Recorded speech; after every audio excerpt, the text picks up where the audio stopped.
শুক্রবার শুরু হচ্ছে বিজয় দিবস টেনিস প্রতিযোগিতা। এই আসর দিয়ে প্রায় 6 মাস পর কোর্টে ফিরছে খেলা। রমনা জাতীয় টেনিস কমপ্লেক্স টুর্নামেন্টের বিস্তারিত জানাতে এক সংবাদ সম্মেলন অনুষ্ঠিত হয়েছে।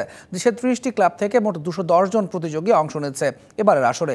সিনিয়র ও জুনিয়র বিভাগে 2টি বয়সভিত্তিক ক্যাটাগরিতে হবে মোট 8টি ইভেন্ট। বিজয়ীদের জন্য রাখা হয়েছে প্রাইজ মানি। পুরুষ একক, মহিলা একক, পুরুষ দ্বৈত ও নারী দ্বৈত ইভেন্টে দেয়া হবে মোট 3,35,000 টাকা। এই প্রতিযোগিতা চলবে 3 জানুয়ারি পর্যন্ত। সরকারের করে দেয়া অ্যাডহক কমিটির এটি প্রথম আয়োজন। বৃহস্পতিবার এক সংবাদ সম্মেলনে এসব কথা জানান ফেডারেশনের সাধারণ সম্পাদক ইমতিয়াজ আহমেদ কারেন। এ সময় টেনিসের আগামী দিনের পরিকল্পনার কথা তুলে ধরেন তিনি। কোর্ট বুকিং থেকে শুরু করে একাডেমি, এগুলো সব কিছুই নতুনভাবে করছি।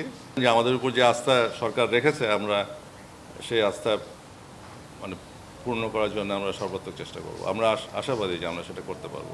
ওই চ্যালেঞ্জটা আমরা নিতে প্রস্তুত আছি।